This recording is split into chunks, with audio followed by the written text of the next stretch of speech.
Hey everyone, my name is Monica, this is Monkaboo Projects, and today is Throwback Thursday.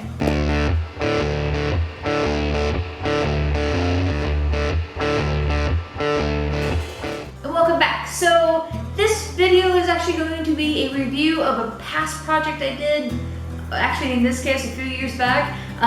This actually came to fruition because of a user who follows me on my Instagram, and if you're not following me on Instagram, what are you doing? His handle is Oak Creek Guitars.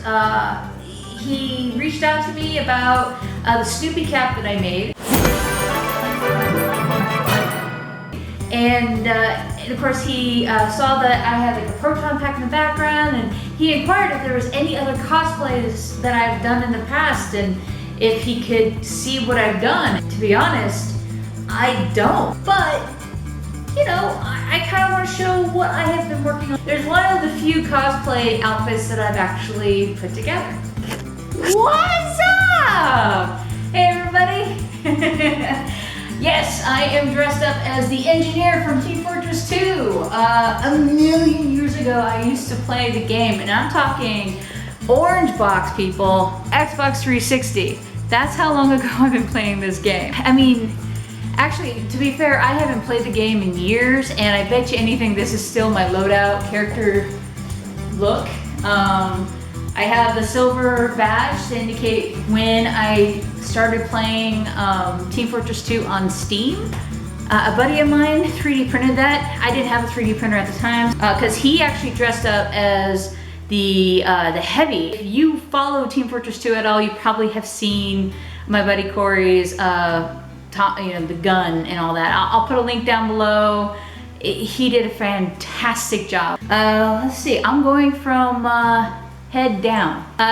My character had the cowboy hat, so I had to go find a cowboy hat, and I bought it off of eBay. And man, one thing I hate about white cowboy hats, they're white, and I live in a desert, so they get dusty all the time. But I do my best to kind of keep it clean, even though I don't wear it too often. These goggles, he has like a special set of, like, the goggles are shaped in a certain way, and this is like the closest I could find within reason. So I bought that a million years on eBay. The glove, oh my gosh, this was a learning curve for me. So this is a neoprene glove. I bought it because it was huge, because the character itself has like a normal hand, and then his like right hand is like double the size. It's crazy. So I wanted to get a really big glove, but also the most annoying element to this is it's neoprene, so hardly anything really sticks to it. You can see here there's some wear and tear, but like I had painted this thing so many times. I actually truly, a little insight about Monica here, I hate painting the color yellow with any rattle can. I really, really do, because I never can seem to get the right the right level of coating or whatever. But working with this, I painted this thing so many times with so many different types of yellow. It just kept peeling off. Eventually I went and got plastic dip in the can. I mean, honestly, the primer part, but like the tips and the cuff are holding up better than the yellow ever did. So it is what it is. Now the overalls, I got lucky on that. So these are like winter overalls. They were the perfect brown. I found the red. I got the shirt from Walmart, white t-shirt from Walmart. The patches I got from Etsy. Some seller on Etsy was selling them for a few dollars. Let's talk about the wrench first. So I was in a hurry. Where I was living, I really couldn't fabricate things like this. So it just so happened that there was a guy on eBay at the time that was selling these things. And though I didn't 100% like it, just because, the money I spent to buy it, and it just, you could tell it's plywood, but nevertheless, it does its job. I still like it, and it's just perfect. It's great for photos. It's the right color scheme. Though there are elements I don't like about it, I still use it, and I put it up on my shelf. You actually might see it in the background of some of my videos. Also, I took like I had a tape measure and I took the hook off of it, so it fits nicely where the hammer would hang on the overalls. It hangs right there, and it's just easy. I can just grab it and, you know, ready for photos. The pouches that I have on my belt, which the belt is its own thing. They're made out of foam, and I didn't want to paint this thing because I was having problems with the glove, so I ended up covering this whole thing in gaffer's tape, and it worked out just fine. Some Velcro in the back, which attaches to the belt. Oh, another thing I bought from Etsy was the little 3D printed gun. The colors were right. This is the Scout and Engineer pistol, and it was perfect. I didn't have a 3D printer at the time, and I really, really wanted it, and I spent stupid money on getting this. Pew, pew, pew, pew. Other pockets. Floor mats, and it's covered with fabric, and the fabric was the color that I could see up on my screen. So again, Velcro on the back, and I went searching for yellow extension cords, and again, this one had the right color, and it was, you know, right there, and I spent like stupid money to, I think I spent like $25 on an extension cord to cut it up to hold up like a 6 foot length on my hip. I know. The thing that we need to talk about is the belt. Now the belt is unique because it's not a belt. It's really like a thin piece of foam with fabric wrapped around it, because if you look at his character, his belt isn't cinching him in. It's, if anything, it sticks out from him, and it's rounded.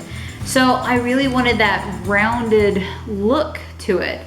So that's what I did. I cut like a really long piece of foam, and then I took fabric that was that color that I was looking for, and I turned around and I did my best to sew it.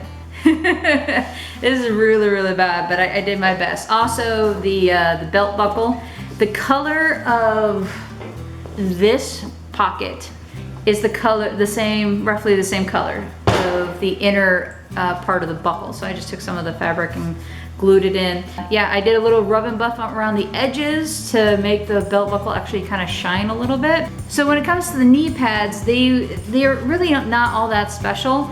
Like I said, I bought some cheapy like knee pads off of the internet, and it used to be white, but then what I did was I just took the knee pad, slid it on a 2-liter bottle of soda, and then just sprayed it a couple times with primer, and that's how you get that really dark gray. By the way, that's like a Ghostbuster trick. That's a whole nother Throwback Thursday video I'm fully planning on doing. But anyways, but I didn't have a 3D printer at the time, so I couldn't really get that shape. And I didn't want to spend like $30 to buy knee pads and to spray paint them, and I didn't want to get some plastic and spray paint them. So what I ended up doing is I went to like either a Michael's or a Joann's, and I took this glove, and as you can see, this yellow and that yellow is fairly close. I guess over time it faded a little bit, but yeah. And then I punched holes around, and then I hit it with like a silver pen so it looked like it was riveted. And that was it. Easy peasy. And the thing is, the people who get what this is and they say, oh, Team Fortress 2, the engineer. It's like, get in here, we're gonna do a photo. I haven't played Team Fortress 2 in a really long time. If anybody wants to play, you can find me on Steam under the name, wait for it, Monkaboo. Yes, that's right. If you have any questions, concerns, or worries, by all means, leave them down in the comments below. If you'd like to see new weekly videos every week, hit the subscribe button, follow me on all the social media. Plus, if you like this video, give it a big thumbs up, punch it in the face if that's something you like to do. I have a bunch of other cosplay things that I've done in the past, and other projects I have done, and I want to show you in the next couple weeks of some of the favorite ones that I've put together. So stay tuned, and until then, I'll see you next time. I know somebody's typing it up right now, and I can hear you. What I do for the internet. Yeah!